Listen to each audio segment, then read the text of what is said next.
নমস্কার আমার প্রিয় শ্রোতা বন্ধুরা, আমি সুদর্শন আপনাদের আন্তরিক স্বাগত জানাই গপ্পখোরের পর্দায়। এখানে আপনাদের জন্য সেরা বাছাই করা গল্পগুলি পরিবেশন করা হয়, তাই শুরু থেকেই মনোযোগ দিয়ে শুনুন এবং গল্পের শেষে আপনার মূল্যবান ফিডব্যাক আমাদের কমেন্ট সেকশনে লিখে জানাতে ভুলবেন না, কারণ আপনার দেওয়া ফিডব্যাক আমাদের আরও সমৃদ্ধ করে। আর যদি গল্পটি ভালো লাগে তাহলে একটি লাইক দিয়ে হাইপ দিতে ভুলবেন না, কারণ আপনার সেই ছোট্ট ভালোবাসাই আমাদের এগিয়ে যাওয়ার সবচেয়ে বড় প্রেরণা। তাহলে আর দেরি না করে শুরু করা যাক আজকের গল্প। আজ আপনি শুনতে চলেছেন বাংলা অডিও স্টোরি জগতের স্বনামধন্য লেখক অপূর্ব সেনের কলমে গ্রাম বাংলার ভূতের গল্প শীতের রাতের মাছের বাজার। আশা করছি এই গল্পটি আপনাদের ভীষণ ভালো লাগবে। তাহলে চলুন শুরু থেকে শেষ পর্যন্ত শোনা যাক। শুরু হচ্ছে শীতের রাতের মাছের বাজার।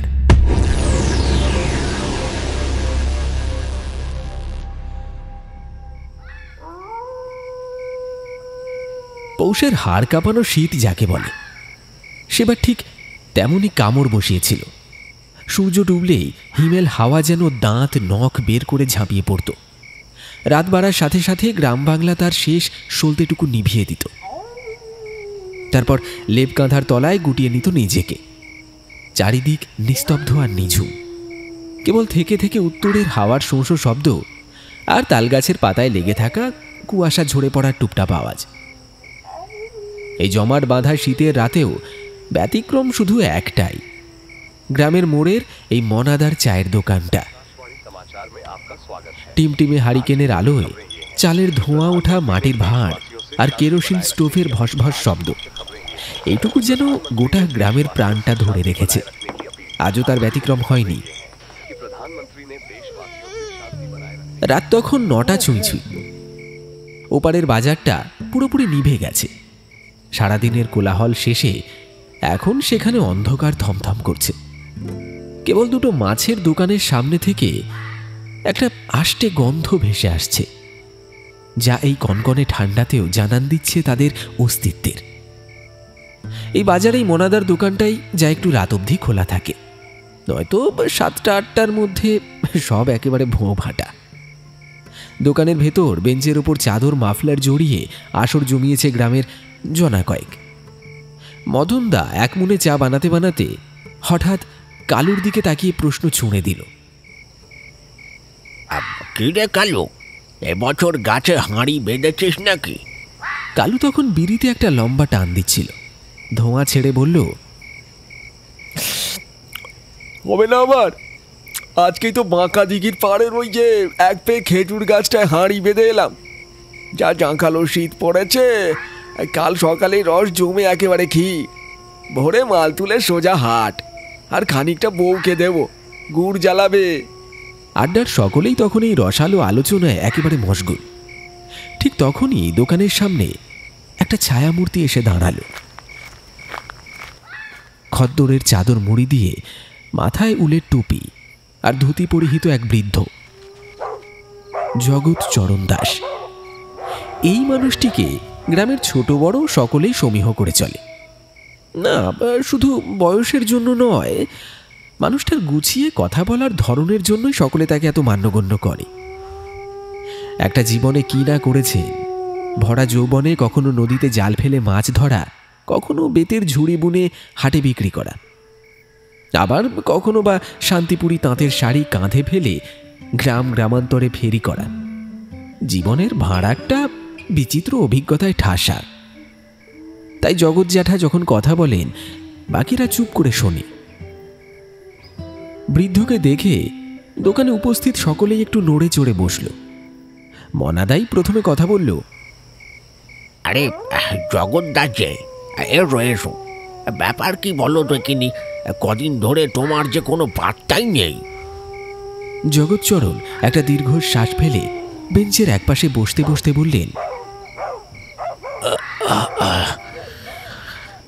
আর বলিস না, শরীরটা বড্ড কাবু করে দিয়েছে এই শীতে।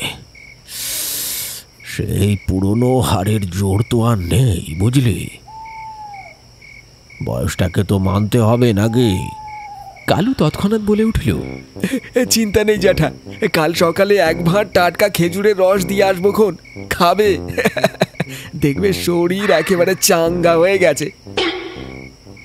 একটা মৃদু হাসির রেখা দেখা দিল জগৎচরণের মুখে। মনাদা ওদিকে গরম জলের কেটলি নামিয়ে জ্যাঠার জন্য একটা স্পেশাল আদার চা বানাতে লেগেছে। গরম চায়ের ভাঁড়টা হাতে নিয়ে জগৎ জ্যাঠা আয়েশ করে একটা চুমুক দিলেন। তারপর আনমনেই চোখ ফেরালেন সামনের ওই অন্ধকার বাজারটার দিকে। হারিকেনের আলো আঁধারিতে ওই বন্ধ মাছের দোকান দুটোর দিকে তাকিয়ে থাকতে থাকতে হঠাৎই যেন তিনি অন্যমনস্ক হয়ে পড়লেন। তার হাতের মাটির ভাঁড়টা হাতেই স্থির হয়ে গেল। চোখের দৃষ্টি সোজা সাপটা, কিন্তু পলক পড়ছে না। একটা গায়ে কাঁটা দেওয়া পুরনো স্মৃতি যেন মুহূর্তের জন্য পাথর করে দিল জগৎচরণ দাসকে। পাশের বেঞ্চিতে বসে থাকা নিতাই প্রথমে ব্যাপারটা লক্ষ্য করল। সেই জিজ্ঞাসা করে উঠল, আরে কি এত ভাবছেন দাদা ওই বন্ধ দোকানের দিকে তাকিয়ে? নিতাই ডাকে জগৎ জ্যাঠা যেন সম্বিত ফিরে পেলেন। সামান্য চমকে উঠে একটু নড়ে চড়ে বসলেন। তারপর আবার ওই অন্ধকারটার দিকে তাকিয়ে শান্ত গলায় বললেন, না না, কিছু না, ওই মাছের বাজারটার দিকে তাকিয়ে একটা পুরনো কথা মনে পড়ে গেল, ব্যাস এইটুকুই। দোকানের ভেতর উপস্থিত জনা কয়েক লোক এই কথা শোনার জন্যই যেন অপেক্ষা করছিল। একটা কথা মনে পড়ে গেল। জগৎ জ্যাঠার মুখ থেকে বেরোনো এই কথাটার মানেই হলো এর পেছনে এক অনবদ্য কাহিনী লুকিয়ে আছে। অন্য সময় জগৎ জ্যাঠা নিজে থেকে কখনো গল্প ফাঁদার প্রস্তুতি নেন না, কিন্তু আজ যখন তিনি নিজে থেকেই বলছেন তখন সকলেই নড়ে চড়ে বসল। নিতাই আগ্রহে প্রায় ঝুঁকে পড়ল জ্যাঠার দিকে। কি মনে পড়েছে জ্যাঠা, বলো না। এই নিঝুম রাতে এই শীতের মধ্যে তোমার সেই সব কাহিনী শুনলে একেবারে জমে ক্ষীর হয়ে যাবে সব কিছু। হ্যাঁ, জগৎচরণ দাস আরেকটা দীর্ঘশ্বাস ফেলে বললেন, সেসব কথা আর মনে করতে চাই না রে, কিন্তু আমার জীবনটা একেবারে ভেজা মাটির মতো, বুঝলি? ভেজা মাটির ওপর দিয়ে হেঁটে গেলে যেমন পায়ের ছাপ থেকে যায়, সেরকম আমার জীবনের অতীতের দিকে তাকালেও কতগুলো কালো দাগ আর ছাপ রয়ে গেছে, বড়ই সাংঘাতিক ছাপ। মনাদা চা ছাঁকতে ছাঁকতে অধৈর্য হয়ে বলল, আরে জগৎদা, তুমি আর হেয়ালি করো না তো, এবার সোজাসুজি গল্পটা বলো দেখি, আমরাও শুনি। জগৎ জ্যাঠা গরম চায়ের পেয়ালায় শেষ চুমুকটা দিলেন। ভাঁড়টা পাশে নামিয়ে রেখে গায়ের চাদরটা আর একবার ভালো করে জড়িয়ে নিলেন। জগৎ জ্যাঠা সেই জমাট অন্ধকারের দিকে, ওই বন্ধ মাছের দোকান দুটোর দিকে তাকিয়ে তার সেই অদ্ভুত স্বরক্ষেপণে বলতে শুরু করলেন, সে অনেক দিন আগের কথা, আজ থেকে ধরো প্রায় 30-32 বছর তো হবে। তখন আমার বয়স অল্প, সবে সংসার পেতেছি, কিন্তু কপাল গুণে রোজগার পাতি বিশেষ একটা ছিল না। সংসারটা ধুঁকতে ধুঁকতেই চলছিল, দুটো পয়সার জন্য হন্যে হয়ে ঘুরছি। এমনই সময় একটা কাজের আকুতি নিয়ে গেলাম সেই সময়কার পঞ্চায়েত প্রধান হরিনারায়ণ মুখুজ্জের কাছে। ডাক সাইডে লোক ছিলেন। আমার অবস্থা দেখে বোধ করি দয়াই হলো। বললেন, জগ, একটা কাজ তোকে দিতে পারি, পারবি? গ্রামের বাজারে আজকাল চোর ছেচর বড্ড বেড়েছে, রাতের বেলা বাজারটা পাহারা দিতে হবে।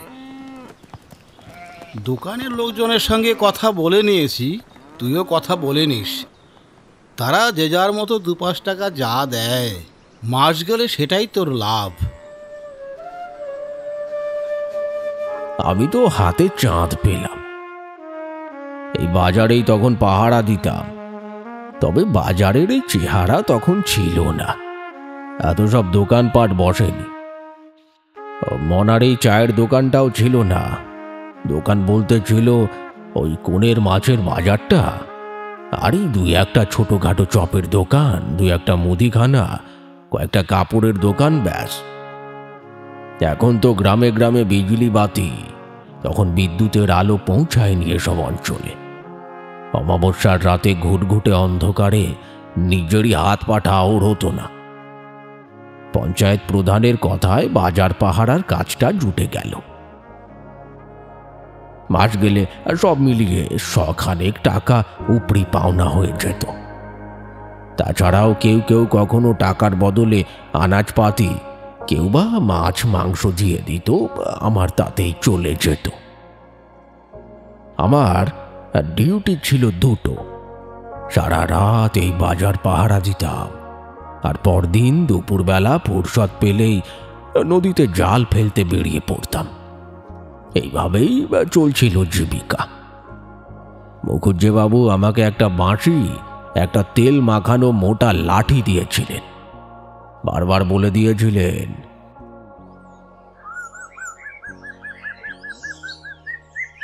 খবরদার জগৎ, এক মুহূর্ত ঝিমবি না যেন।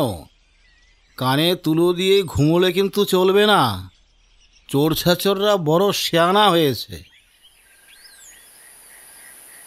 তা প্রথম প্রথম কয়েক মাস বেশ ভালোভাবেই রাত জেগে পাহারা দিচ্ছিলাম। লাঠি ঠুকতে ঠুকতে মাঝে মাঝে বাঁশিতে ফুঁ দিয়ে সারা বাজার টহল দিতাম আর হাঁক পারতাম।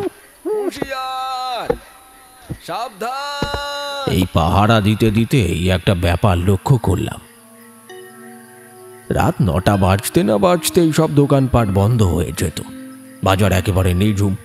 কিন্তু একজন বাদে, নিবারণ। লোকটা ওই মাছের বাজারেই বসত। সকলে দোকান বন্ধ করে দিলেও নিবারণ তার মাছের দোকান খোলা রাখত। হারিকেনের আলোটা কমিয়ে দিয়ে চুপচাপ তার দোকানের সামনে বসে থাকত। আশ্চর্য ব্যাপার কি জানিস তোরা? সেই সময় একটা খদ্দেরও আসতো না। কেউ কোথাও নেই, অথচ লোকটা নিয়ম করে দোকান খুলে বসে থাকত। রাত 12:30 বাজত, লোকটা ধর্মর করে উঠত, হারিকেন নিভিয়ে দোকানের ঝাঁপ ফেলে হন হন করে বাঁকা দিঘির পাড়ের দিকে চলে যেত। একদিনও এর নড়চড় দেখিনি। আমার সারা রাতের ডিউটি, ঝিমুনি আসাটা স্বাভাবিক।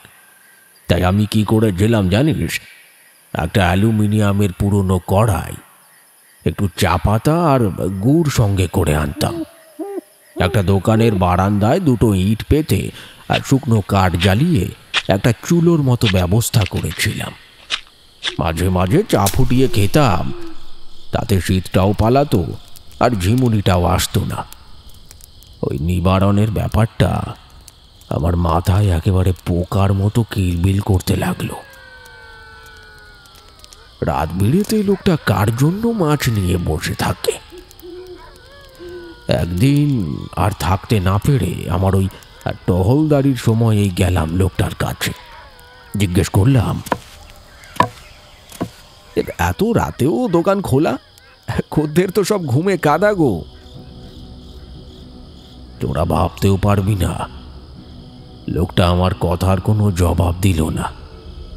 শুধু মাছ কাটার বঁটিটা পরিষ্কার করতে করতে আমার চোখের দিকে একবার মুখ তুলে তাকিয়েছিল।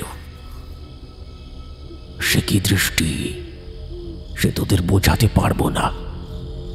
না রাগ না বিরক্তি, কেমন একটা অদ্ভুত ঠান্ডা দৃষ্টি, যেন আমার আমার চোখের ভেতর দিয়ে একেবারে একেবারে কলজের ভিতরটা পর্যন্ত দেখতে পাচ্ছে। আমি কেমন যেন ঘাবড়ে গেলাম, আর দ্বিতীয় কথা না বলে ওখান থেকে সোজা হাঁটা দিলাম।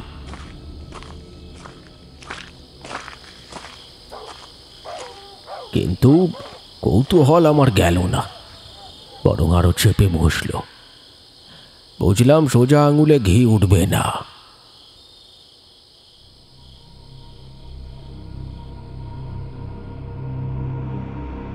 এর পরদিন থেকে আমি নিজেই যেচে নিবারণ কাকার সঙ্গে খাতির জমাতে শুরু করলাম। আমার ওই টিনের কৌটো থেকে বিড়ি বার করতাম, তারপর তাকে দিতাম। নিবারণ কাকা বিড়ি নিত, কিন্তু কথা বলতো না। মাঝে মাঝে আমার ওই অ্যালুমিনিয়ামের কড়াইয়ে বানানো গরম চাও এগিয়ে দিতাম। সে চাও খেত, কিন্তু মুখে সেই এক ভাবলেশীন ভঙ্গি। আমি শুধু সুযোগ খুঁজতাম। লোকটার এই রাত 12:30টার রহস্যটা কি, সেটা আমায় জানতেই হবে।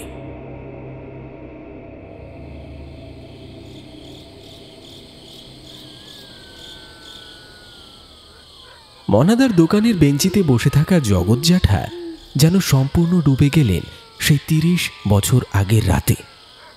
তার গলার স্বরটা আরো গভীর, আরো ভারী শোনালো।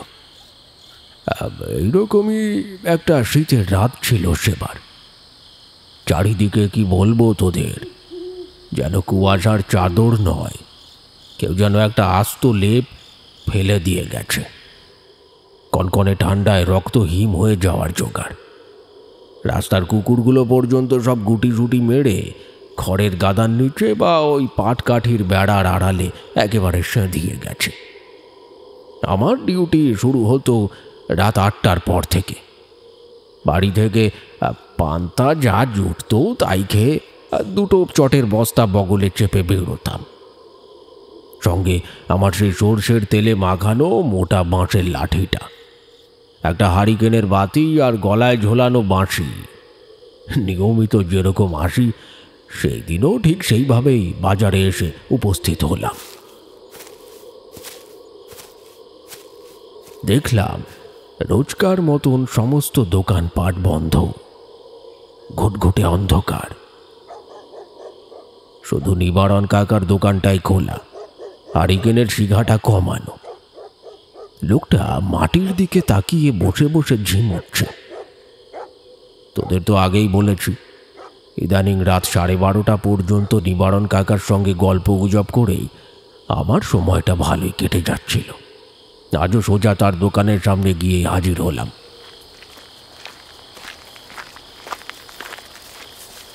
এমনিতে বাজারের অন্যান্য দোকানের মালিকরা আমাকে সবসময় বলতো, ওই জগা, এই নিবারণের থেকে একটু দূরত্ব রেখে থেকো। ব্যাটা কেমন যেন পাগল হয়ে গেছে এই বয়সে। যবে থেকে ওই অলক্ষণে মেয়েটা তাকে ছেড়ে চলে গেছে, তবে থেকে এই দশা। তুমি বাবা একটু সাবধানে থেকো, কেমন? নিবারণ কাকার বাড়ি ছিল পাশের গ্রামে। তার পরিবারের কি একটা বড় ঝামেলা হয়েছিল শুনেছিলাম, কিন্তু সে ব্যাপারে কখনো কৌতূহল বা আগ্রহ প্রকাশ করিনি। সেটা তার নিজস্ব ব্যাপার। কিন্তু রাতের পর রাত এই জনমানবহীন বাজারে একটা মাছের দোকানের সামনে এভাবে দোকান খুলে বসে থাকাটা সত্যি বড় কৌতূহলের বিষয় ছিল। অগত্যা ঠিক করলাম, আর যেভাবেই হোক নিবারণ কাকার থেকে সমস্ত ব্যাপারটা জানব। দোকানের সামনে গিয়ে দোকানের পাশে একটা বকুল গাছ ছিল। সেই বকুল গাছের নিচে আমার বসার বাঁধা জায়গা। আমি চট পেতে বসলাম। 3টে ইট আগে থেকেই সাজিয়ে রাখা ছিল। সকালে গুছিয়ে রাখা কয়েকটা শুকনো গাছের ডাল আর পাতা, যা জোগাড় করে এনেছিলাম তা সামান্য কিছু খড়ি নিয়ে তাতে আগুন জ্বালালাম। হাত পাগুলো যেন জমে কাঠ হয়ে গিয়েছিল। সেই আগুনে হাত পা একটু সেঁকে নিয়ে আমার ওই অ্যালুমিনিয়ামের কড়াইটা চাপিয়ে দিলাম। তাতে সামান্য জল আর খানিকটা খেজুরের পাঁটালি গুড় ফেলে জলটা ফোটাতে লাগলাম। তোরা বোধ হয় গুড়ের চা সচরাচর খাসনি, কিন্তু আমার ওই চায়ের ভারী নেশা ছিল। আর আমার সঙ্গে সঙ্গে সেই চায়ের স্বাদ নিবারণ কাকাও পেয়েছিল, তাই তাকে সাধলে আর না করতো না। আমি বরাবরই একটা কাপ বেশি নিয়ে আসতাম নিবারণ কাকার জন্য। সেদিনও ওই প্রবল ঠান্ডায় আগুনের ওই লালচে উত্তাপের সামনে বসে নিবারণ কাকার সঙ্গে গল্প জুড়ে দিলাম। আর চা তখন ফুটতে শুরু করেছে। আমি কড়াইয়ের দিকে তাকিয়েই বললাম, কাকা, যদি কিছু মনে না করো তবে একটা কথা বলি। আসলে অনেক দিন ধরেই জানতে চাই তোমার এত রাত জেগে এখানে বসে থাকার মানেটা কি? যখন একটা খদ্দেরও আসে না মাছ কিনতে, তখন তুমি মানে কেন বসে থাকো বলো তো? কাকা একটু থামলো। লোকটার মুখের দিকে তাকালাম, তারপর আবার বললাম, দেখো, এর পেছনে যদি কোনো গভীর রহস্য থাকে সেটা তোমার একান্তই ব্যক্তিগত, তাহলে তুমি না হয় নাও বলতে পারো। কিন্তু যদি এমন কোনো দুঃখ বা বেদনা তোমার বুকে পাথর হয়ে বেঁধে থাকে, আমায় বলতে পারো। শুনেছি দুঃখের কথা ভাগ করে নিলে নাকি বুকটা হালকা হয়। আমার কথা শুনে নিবারণ কাকা অনেকক্ষণ চুপ করে রইল। আগুনের আলোয় দেখলাম লোকটার চোখের কোণে সামান্য যেন জল চকচক করে উঠল। অনেকক্ষণ পর একটা দীর্ঘ নিঃশ্বাস ফেলে তিনি বললেন, জানি তুই যখন জানতে চাইছিস আমি বুঝতে পেরেছি। এতদিন ধরে তুই আমার চারপাশে ঘোরাঘুরি করছিস শুধু এটা জানার জন্যেই যে আমি কেন এখানে এত রাত জেগে বসে থাকি। বাজারে সবাই আমারে পাগল ভাবে, জানিস তো। হ্যাঁ, কিন্তু কিন্তু বিশ্বাস কর জগা, আমি পাগল নই। আমার এখানে বসে থাকার পেছনে একটা কারণ আছে, একটা অতীত আছে, একটা বড় ভুল পদক্ষেপ আছে আমার জীবনের, যার জন্যে আজও আমি আফসোস করি। আমি চুপ করে শুনছি। নিবারণ কাকা বলে চললেন, তুই মানুষটা ভালো, সেটাই কয়দিন তোর সঙ্গে মিশে আমি বুঝতে পারছি। ঠিক আছে, তোর কাছে আর লুকানোর কিছু নাই। তার আগে দে একটু গরম গরম চা দে, গলাটা শুকায় কাঠ হয়ে গেছে একেবারে। নিবারণ কাকার মুখে ওই কথা শুনে আমি তো তখন আনন্দে আত্মহারা। আমি ভাবতেই পারিনি যে নিবারণ কাকা আমার এতদিনের কৌতূহলের অবসান ঘটাবে, তাও আবার আজকে। আমি প্রায় লাফিয়ে উঠে ফুটন্ত চায়ের জলে চা পাতা ঢেলে দিলাম। তারপর সেটাকে ভালো করে ফুটিয়ে কাপড়ের ছাঁকনি দিয়ে ছেঁকে নামিয়ে নিলাম। তারপর একটা অ্যালুমিনিয়ামের কাপে করে নিবারণ কাকার দিকে এগিয়ে দিতেই সে তার শীর্ণকায় হাত দুটো চাদরের ভেতর থেকে কাঁপতে কাঁপতে বের করে চেপে ধরল কাপটাকে, যেন সমগ্র উত্তাপটুকুকে শরীরের মধ্যে টেনে নিচ্ছে। তারপর চায়ের কাপে তিনি একটা লম্বা চুমুক দিলেন। সামনে পড়ে থাকা সেই মরা রুই কাতলা মাছগুলোর দিকে তাকিয়ে একটা গভীর দীর্ঘ শ্বাস ছেড়ে তিনি বললেন, আমি এখানে একজনের জন্য অপেক্ষা করি রে জগা। তারে আমি দূর দূর করে তাড়িয়ে দিয়েছিলাম, কিন্তু বড্ড ভুল করেছিলাম। তাই আজও অপেক্ষায় আছি। যদি সে একটিবার ফিরে আসে, একটিবার শুধু ক্ষমা চাইব। কার অপেক্ষায় তুমি বসে থাকো নিবারণ কাকা? নিবারণ কাকা আমার দিকে তাকালেন না। তিনি অনেক দূরে ওই কুয়াশায় ঢেকে থাকা বাজারের পেছনের মাঠ, আর সেই মাঠ পেরিয়ে আরো দূরে ওই বাঁকা দিঘির পাড়, আর সেই দিঘির পাড়ের কাছ দিয়ে যে রেল লাইনটা চলে গেছে, সেই অন্ধকারের দিকে এক দৃষ্টি তাকিয়ে থেকে একটা গম্ভীর ভারী স্বরে বলতে শুরু করলেন, ওই যে দূরে কুয়াশার পেছনে যে রেল লাইনটা দেখছিস, ওটা সোজা চলে গেছে ঝুমুরপুর রেল স্টেশনের দিকে। ওখান দিয়েই আমায় ছেড়ে চলে গিয়েছিল আমার মেয়ে পার্বতী। আমার ওই একটি মাত্র মেয়ের জগা, মামারা মেয়ে। ওরে আমি নিজের জীবনের থেকে বেশি ভালোবাসি। যখন ওর মা চলে গেল তখনও খুশি। সেই থেকে বুকে করে মানুষ করেছি, কখনো দুঃখ কষ্ট একটা আঁচড় পর্যন্ত পেতে দিনি। একটুও পেতে দিনি। এটুকু বলতেই লোকটার গলাটা ধরে এলো, কিন্তু বড় মুহূর্তে দেখলাম নিবারণ কাকার চোখ দুটো যেন কঠোর হয়ে উঠল। দাঁতে দাঁত চেপে বলল, কিন্তু কিন্তু সেই মেয়েই কিনা একটা বকাটে ছেলের ফাঁদে পা ফেলল, প্রেমের জালে ফাঁসালো ছেলেটা। আরে ছেলেটা না আসে কোনো চালচুলো, না আসে মান মর্যাদা, সারাদিন বকাটে ছেলের মতো টোটো করে ঘুরে বেড়ায়। ওর মা লোকের বাড়িতে কাজ করে আর বাপটা মদ গাঁজা খেয়ে সারাদিন দাওয়ায় পড়ে থাকে। ওরকম একটা লম্পট অকাম্মার হাতে আমি আমার নিজের মেয়েরে তুলে দিতে পারি? কোনো বাবা চাইবে বলো? নিবারণ কাকা আবার একটু থামলো, তারপর আবার বলল, সেই কারণেই আমি পার্বতীর সেদিন আলাদা করে ডেকেছিলাম। যখন কানে এলো যে পার্বতী ওই রকম একটা ছেলের সঙ্গে মেলামেশা করছে, আমি একদিন ওরে বললাম,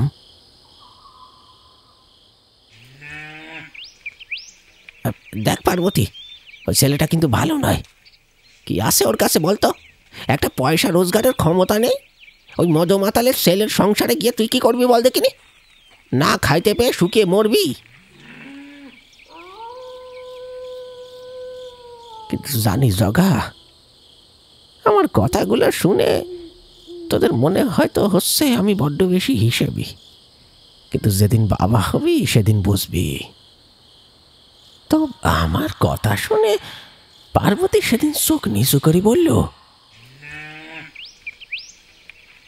বাবা, ও পড়াশোনায় খুব ভালো, ওর সঙ্গদোষেই এই অবস্থা। তুমি কটা দিন সময় দাও, ও নিশ্চয়ই কিছু একটা কাজ জুটিয়ে নেবে। মেয়ের মুখে এই কথা শুনে আমার মাথা গরম হয়ে গেল। আমি বললাম, আমি তোকে যেটা বললাম হয় সেটা শুনবি, নয়তো তুই আমার মরা মুখ দেখবি, সোজা কথা। পার্বতীর চোখের কোণে জল দেখলাম। মেয়েটা আর একটা কথাও বলল না, শুধু বলল, না বাবা, আমি এরকমটা চাইনি। তুমি যদি খুশি না হও আমাদের এই সম্পর্কে, তাহলে খুশি মনেই আমি আমার সম্পর্ক ত্যাগ করব। মেয়েটার কথা শুনে আমি সেদিন বড্ড নিশ্চিন্ত হয়েছিলাম। আমি ওকে বললাম, অনেক ভালো ভালো সম্বন্ধ আসছে তোর জন্যে। তারা ধনী পরিবারের, উচ্চ মান সম্পন্ন সমাজের লোক। এই তো গতকাল নবীনগঞ্জের ওই পাটের ব্যবসাদার রামরতন সান্যাল লোক পাঠিয়েছিল তার ছেলের জন্য মেয়ের সন্ধানে।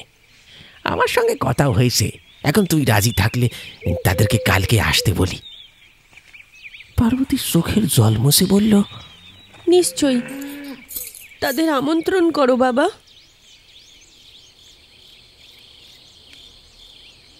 পরের দিনই পাত্রপক্ষ দেখি গেল। মেয়েকে আমার হীরের টুকরো, ওদের পছন্দ হবে না এমন কি হয়? এক বাক্যে পছন্দ হয়ে গেল। দিনক্ষণ ঠিক করার জন্যে 2 দিন শুধু সময় চেয়ে নিলাম ওদের থেকে। এইটুকু বলে নিবারণ কাকা হঠাৎ করে থেমে গেল। সেই আগুনের আঁচে ওর মুখটা কেমন যেন ফ্যাকাশে দেখাচ্ছিল। আমি আর থাকতে না পেরে জিজ্ঞাসা করলাম, এরপর এরপর কি হলো কাকা? নিবারণ কাকা একটা দীর্ঘশ্বাস ছেড়ে বললেন,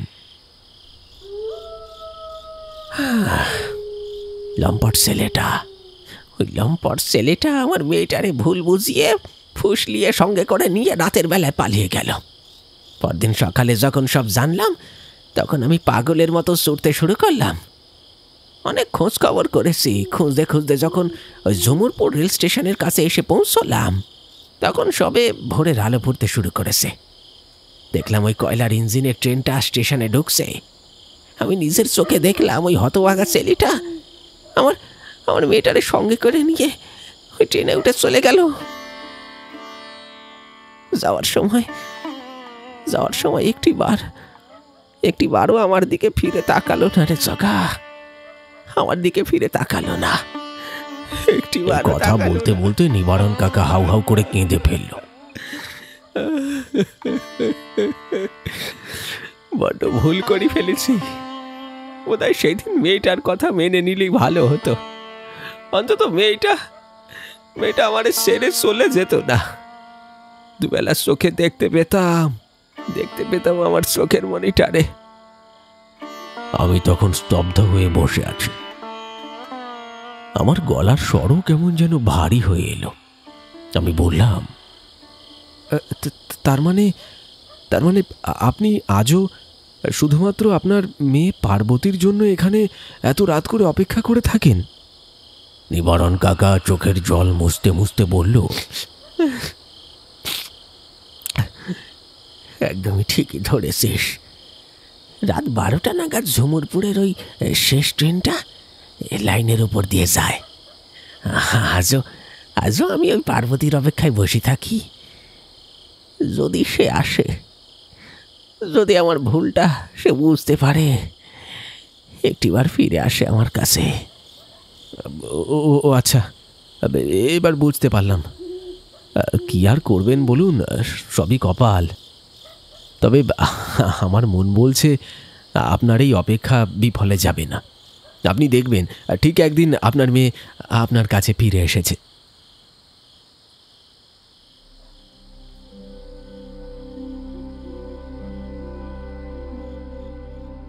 আমার এই সান্ত্বনার কথা শুনে নিবারণের চোখের কোণ দিয়ে আবার জল গড়িয়ে পড়ল।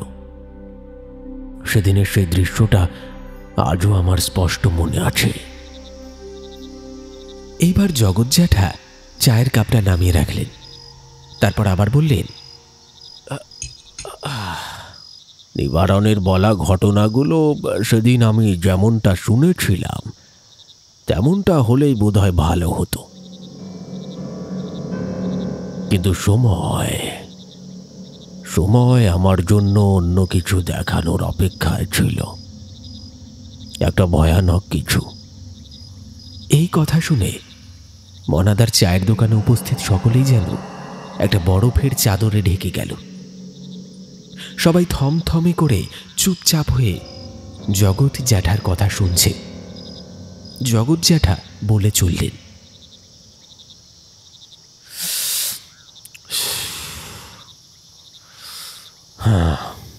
এরপর থেকে সেই একই বাধা ধরা জীবনযাপন।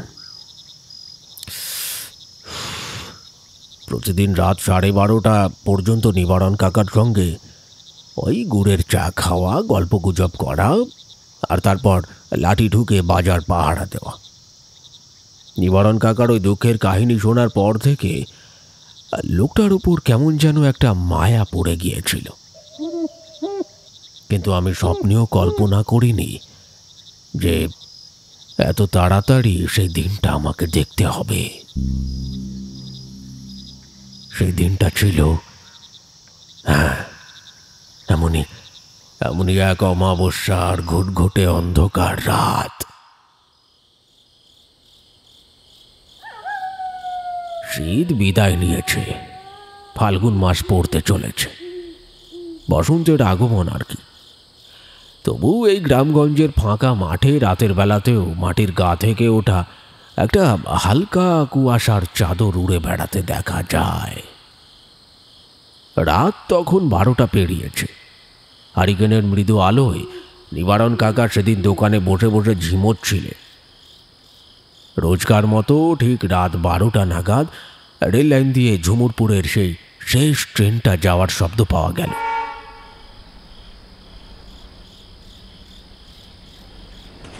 ঝিকঝিক ঝিকঝিক করে শব্দটা মিলিয়েও গেল। আজও তার ব্যতিক্রম হয়নি। ট্রেনটা চলে যাওয়ার প্রায় মিনিট 20 পর আমি তখন একটু হেঁটে হেঁটে বাজারের এই মাথা থেকে ও মাথা পায়চারি করছি। বাজারের অন্য প্রান্তে রয়েছি। সেখান থেকে টহল দিতে দিতে নিবারণ কাকার দোকানের দিকে আসছি, এমন সময় হঠাৎ দেখলাম দূর থেকে একটা নারী ছায়া মূর্তি এগিয়ে আসছে।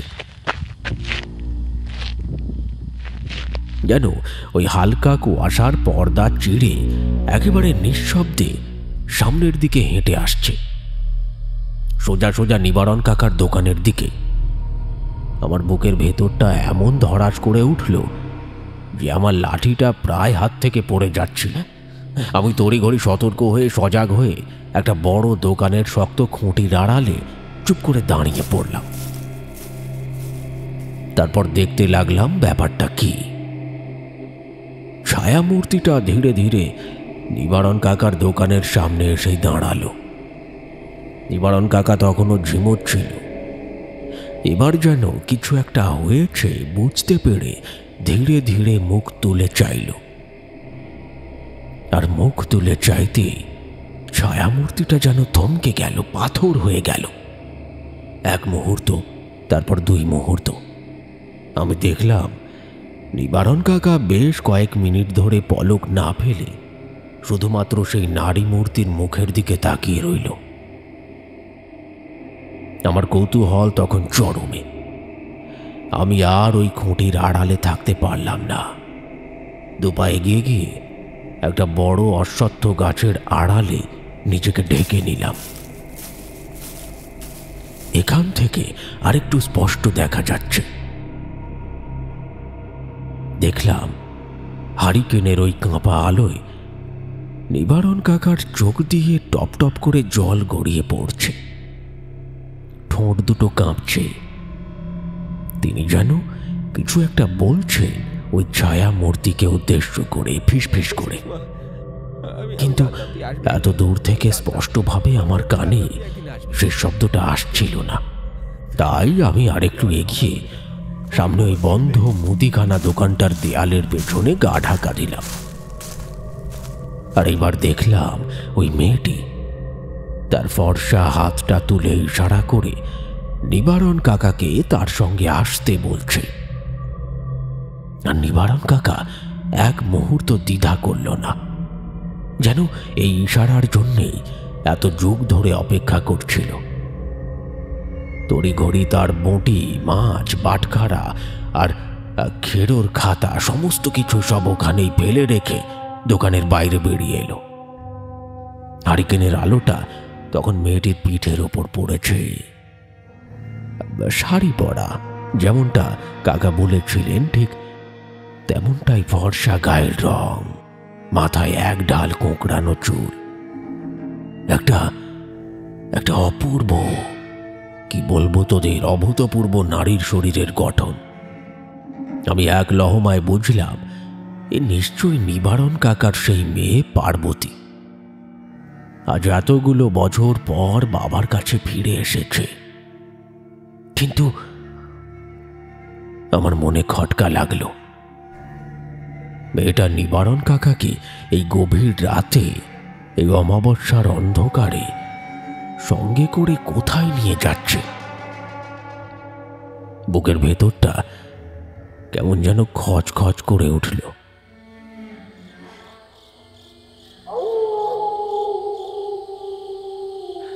যা থাকে কপালে, আমি পিছু নিলাম। দেখলাম নিবারণ কাকা আর ওই মেয়েটি বাজারের অন্ধকার পেরিয়ে বাঁকা দিঘির সেই পাড় ঘেঁষে হাঁটতে শুরু করলো। আমিও আমার লাঠিটা শক্ত করে ধরে চটের বস্তাটা কাঁধে ফেলে নিঃশব্দে পায়ে পায়ে ওদের পিছু নিলাম। ওরা কাঁচা মাটির রাস্তাটা পেরিয়ে সামনে একটা ছোট বাঁশ বন পড়ে। আর সেই বাঁশ বনের মাঝখান দিয়ে পাতায় মরমর শব্দ ভেঙে সোজা রেল লাইনের দিকে এগিয়ে গেল। আমি তখন ঝোপের আড়াল থেকে, গাছেদের আড়াল থেকে গা ঢাকা দিয়ে ওদের দেখছি। এক মুহূর্তের জন্য চোখের আড়াল করিনি। দেখলাম রেল লাইনের ধার দিয়ে হাঁটতে হাঁটতে ওরা ঝুমুরপুর স্টেশনের দিকেই চলল। কিন্তু আশ্চর্যের ব্যাপার, স্টেশনে না ঢুকে স্টেশনের থেকে খানিকটা দূরে একটা পুরনো ভাঙাচোরা পরিত্যক্ত রেল কোয়ার্টারের সামনে এসে দুজনেই দাঁড়িয়ে পড়ল। স্টেশন থেকে খানিকটা হলুদ জোরালো বাল্বের আলোর আভা এদিকটায় এসে পড়েছে। আর সেই আলো আধারিতে নিবারণ কাকাকে আর তার মেয়েকে স্পষ্ট দেখা যাচ্ছে। তবে এবার একটা জিনিস দেখে আমার গায়ের কাঁটা খাড়া হয়ে উঠল। এতক্ষণ যার মুখটা আমি অস্পষ্ট হলেও খোলা দেখেছিলাম, এখন ওই ভাঙা কোয়ার্টারের সামনে মেয়েটির মুখটা একটা লম্বা ঘন ঘোমটায় ঢাকা।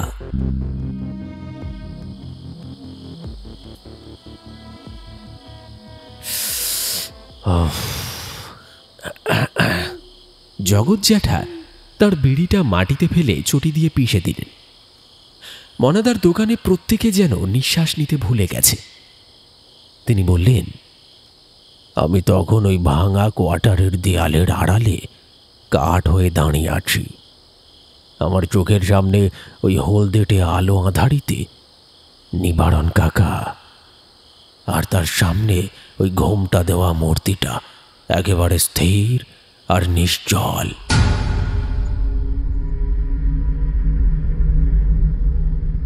হঠাৎ কোত্থেকে একটা দমকা বাতাসের ঝটকা এলো। শো শো করে একটা আওয়াজ হলো, আর সেই ঝটকায় মেয়েটির মাথার থেকে ঘোমটাটা এক লহমায় সরে গেল। আর আর আর আমি যা দেখলাম, এ কি বিভৎস চেহারা! আমার আমার গলার ভেতর থেকে একটা আর্তনাদ বেরিয়ে আসতে গিয়ে আটকে গেল। সে মুখ মানুষের নয়। পচা গলা সেই মুখটা ত্বক ঝুলে ঝুলে থলের মতো নিচে নেমে গেছে। চোখ দুটো দবদবে সাদা, ভেতরে কোনো মনি নেই, ঠিক যেন সেদ্ধ করা ডিমের খোলা। মুখের কোণ থেকে কালচে পুঁজ আর একটা দুর্গন্ধ মেশানো লালা ঝরে পড়ছে। নাকের জায়গাটা অর্ধেক খসে পড়ে গেছে। ভেতরের ঝাঁঝরা সাদা হাড়টা পর্যন্ত দেখা যায়। গলার চামড়া স্থানে স্থানে ছিঁড়ে ভেতরের জিভটা নড়ে নড়ে একটা অদ্ভুত শব্দ তুলছে। মুখের ভেতর থেকে যেন ভেসে আসছে একটা শোঁ ভিজে শব্দ। আর সেই মুখটা যখন নিবারণ কাকার দিকে একটু এগোলো, আমার মনে হলো যেন মৃত্যু নিজে আমার সামনে দাঁড়িয়ে নিঃশ্বাস ফেলছে। আমি দেখলাম নিবারণ কাকা দুপা পিছিয়ে গিয়ে দেওয়ালে ঠেকে গেল। পার্বতী, আর মুখ দিয়ে একটা গোঙানির মতো শব্দ বেরিয়ে এলো। আর ঠিক তখনই ওই পচা গলা মুখটা কথা বলে উঠল। পার্বতীর কণ্ঠস্বর, কিন্তু সে স্বর মানুষের গলার স্বর নয়। যেন গভীর কোনো কুয়াশার ভেতর থেকে কিংবা কোনো ভেজা মাটির কবর খুঁড়ে সেই স্বরটা ঘর ঘর করে গুড় গুড় করে বেরিয়ে আসছে। পার্বতী মানে ওই মূর্তিটা বলে উঠল, হ্যাঁ বাবা, এটাই হয়েছে। চিনতে পারছো না? গলাটা শুনে মনে হলো মেয়েটা যেন ভীষণ রেগে আছে। বাবা, তোমায় আমি কথা দিয়েছিলাম, তুমি যেমনটা বলবে আমি তেমনটাই শুনবো। কিন্তু তাই বলে তুমি ওই নিরপরাধ ছেলেটার ওপর এমন অন্যায় করতে পারলে তুমি? নিবারণ কাকা তখন শুধু দেয়ালে পিঠ ঠেসে দিয়ে কাঁপছে।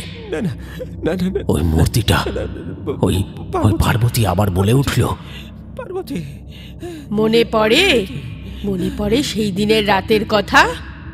তুমি দোকান বন্ধ করে তোমার ওই মাছের ভ্যান ঠেলে বাড়ি ফিরছিলে।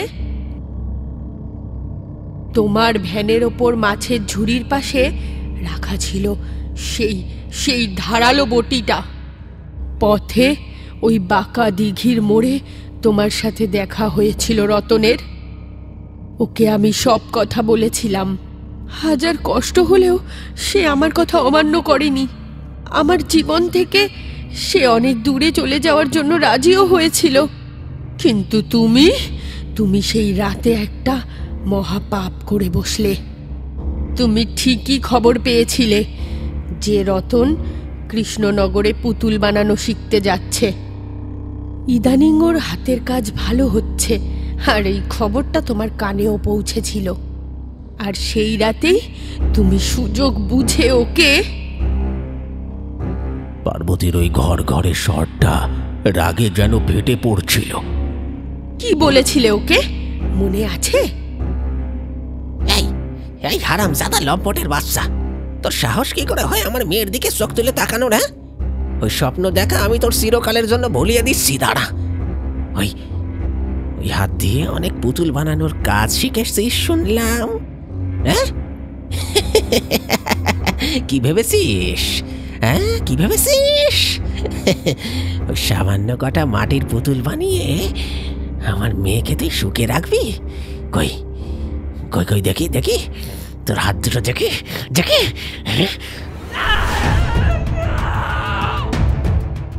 তুমি তুমি রতনের হাত দুটোকে ওই লোহার মতো শক্ত হাতে চেপে ধরে দেখতে দেখতে হঠাৎ করে তোমার ভ্যান থেকে বটিটা তুলে নিয়ে সজোরে সজোরে কোপ মারলে ওর আঙুলে। প্রথমে ডান হাতের, তারপরে বাঁ হাতের মোট 7টা আঙুল তুমি ওই বটি দিয়ে কেটে নিলে। যন্ত্রণায় যন্ত্রণায় ছটফট করতে করতে রতন ওই ওই মাটির ওপর লুটিয়ে পড়ল। রক্তে ভেসে গেল মাটির বুকটা। এতটুকু এতটুকু দয়া মায়া হয়নি সেদিন তোমার?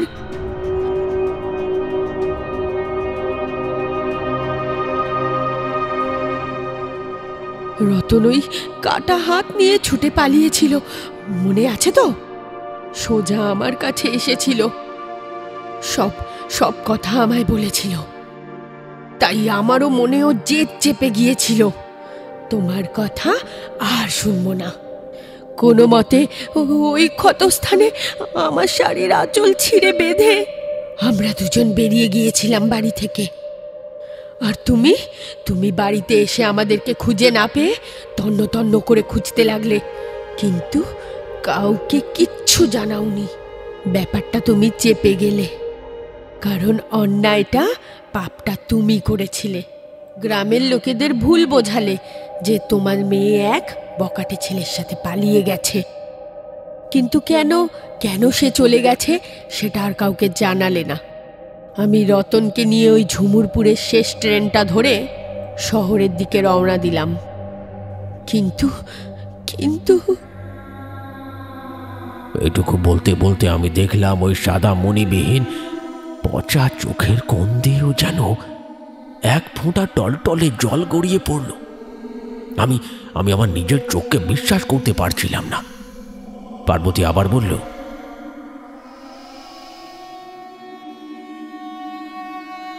কিন্তু পথে যেতে যেতে ওই চলন্ত ট্রেনে আমার হাতের ওপর অনেক অনেক রক্তক্ষরণের কারণে রতনের মৃত্যু হলো।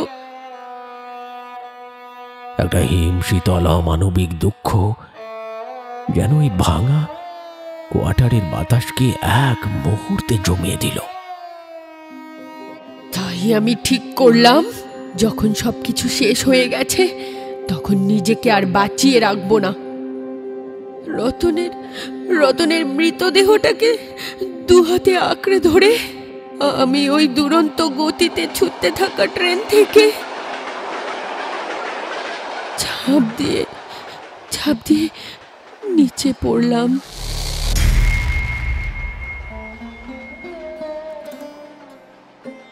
শান্ত হয়ে গেল আমার শরীরটাও। রতনের সঙ্গে চলে গেলাম না ফেরার দেশে।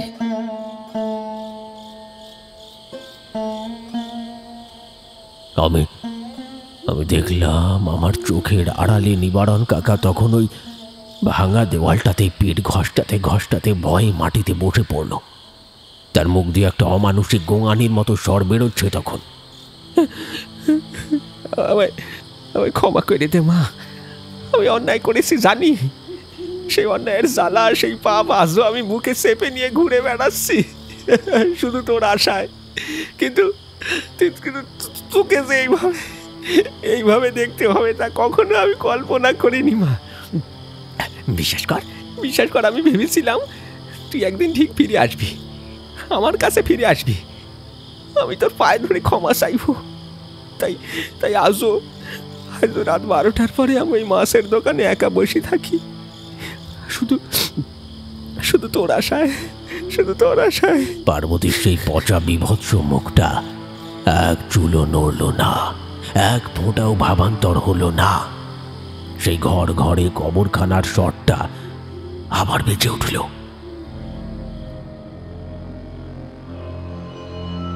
কোনো লাভ নেই বাবা, সব শেষ হয়ে গেছে। আমার বুকের ভেতরটা তখন হাতুড়ি পেটাচ্ছে। আমি আমার নিজের চোখকে বিশ্বাস করতে পারছিলাম না। আমি দেখলাম ওই পার্বতী ওই পার্বতী এবার তার সেই ছেঁড়া নোংরা শাড়ির আঁচলের ভেতর হাত ঢোকালো। যেন যেন যেন কতগুলো কি একটা শক্ত জিনিস মুঠো করে বের করে আনলো। তারপর এই পচা থলথলে শ্যাওলা ধরা হাত দুটো সে এগিয়ে দিল নিবারণ কাকার দিকে। নিবারণ কাকা তখন ওই মাটিতে বসেই ফ্যাল ফ্যাল করে ভয়ার্ত চোখে তাকিয়ে আছে। পার্বতী তার দুটো হাত এক করে খুলল, আর সেই মুঠোর ভেতর থেকে বেরিয়ে এলো 7-7টা কাটা আঙুল। কি বিভৎস সেগুলোর চেহারা! পচে ফুলে কালচে হয়ে গেছে, কোনোটা থেকে নখগুলো পর্যন্ত খসে খসে পড়ছে। একটা আষ্টে পচা রক্তের গন্ধ যেন ওই বাতাসটাকে ভারী করে তুলল। পার্বতী ওই আঙুলগুলোর দিকে তাকিয়ে নিবারণ কাকাকে বলল, এই যে বাবা, তোমার মেয়েকে তোমাকে ছেড়ে যাওয়ার একমাত্র কারণ। আজ তোমায় এইগুলো আমি ফিরিয়ে দিতে এলাম। আমি তো তোমায় ক্ষমা করতে পারবো না। তুমি আমার বাবা, আমার জন্মদাতা, কিন্তু পারলে তুমি আমায় ক্ষমা করো। এই বলে আঙুলগুলো হাতে নিয়ে ওই মূর্তিটা ধীরে ধীরে 1 পা 2 পা করে এগিয়ে গেল নিবারণ কাকার দিকে। নিবারণ তখন ভয়ে আতঙ্কে চিৎকার করার জন্য হা করে মুখটা খুলেছে, কিন্তু তার গলা দিয়ে একটাও স্বর ফুটছে না। আমি দেখলাম আমার চোখের সামনে পার্বতী ওই বিভৎস পচা গলা 7টা আঙুল এক ঝটকায় এক মোচড়ে ঢুকিয়ে দিল নিবারণের ওই হা করে থাকা আতঙ্কিত বিস্ফারিত মুখের মধ্যে। সব কটা আঙুল, সব কটা।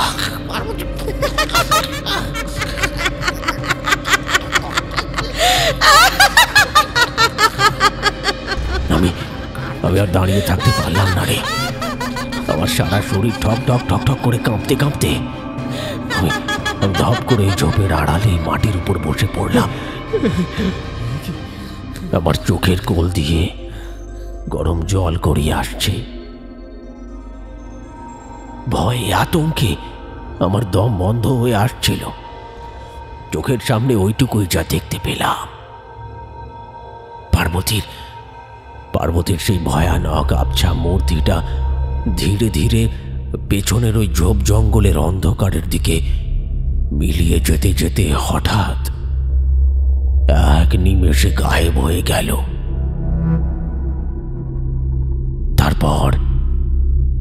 তারপর সব চুপ, সব নিঝুম।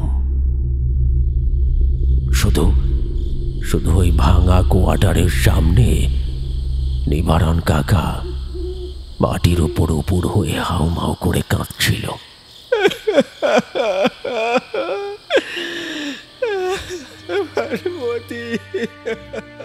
আর তার মুখ থেকে টপ টপ করে ওই পচা কালচে 7টা কাটা আঙুল খসে খসে মাটিতে পড়ল।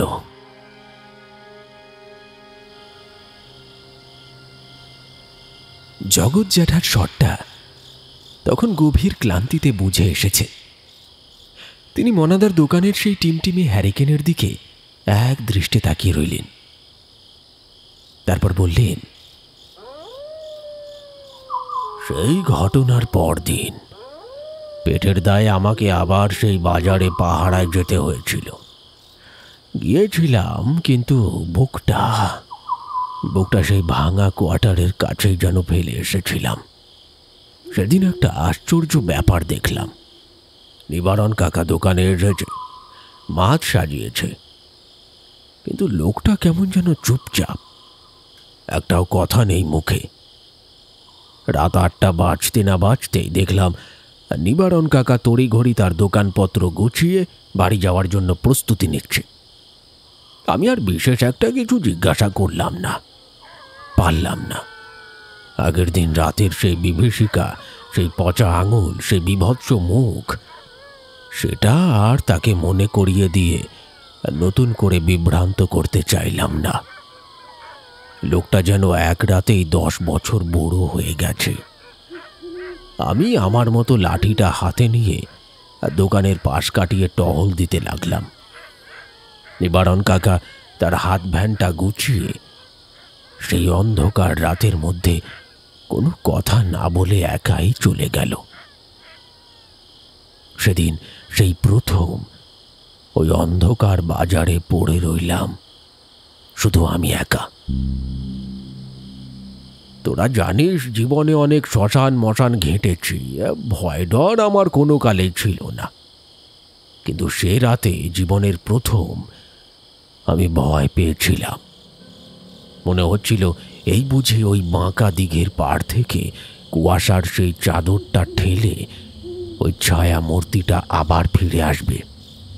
বাজারের প্রত্যেকটা খুঁটির আড়ালে, প্রত্যেকটা বন্ধ দোকানের ছায়ায় মনে হচ্ছিল ওই সাদা মণিহীন চোখ দুটো যেন আমার দিকেই তাকিয়ে আছে। সারা রাত আতঙ্কে আমার জ্বর এসে যাওয়ার জোগাড়। পরদিন সকালেই আমি সোজা গেলাম হরিনারায়ণ মুখুজ্জের কাছে। হাত জোর করে বললাম, কর্তা, আমাকে মাফ করবেন, অন্য কাজ দিন। এই কাজ আমার দ্বারা আর হবে না। আমার পক্ষে ওই বাজারে আর একটা রাতও কাটানো সম্ভব হলো না।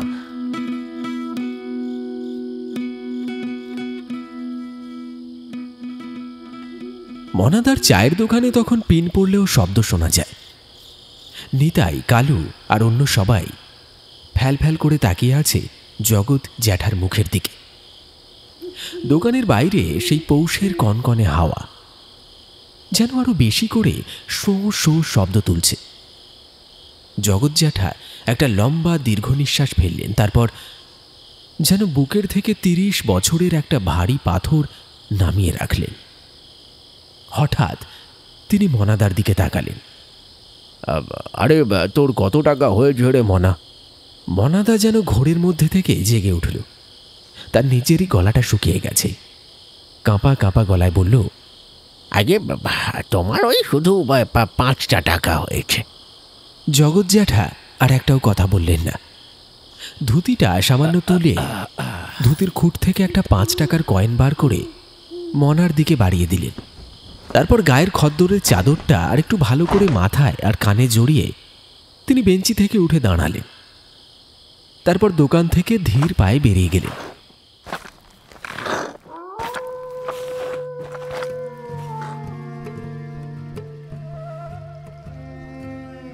সেই জমাট বাঁধা অন্ধকার আর কুয়াশার ভেতরে একাই মিলিয়ে গেলেন জগৎচরণ দাস। দোকানের ভেতর শুধু সেই ভেজা মাটির মতো একটা সাংঘাতিক ছাপ ফেলে গেলেন।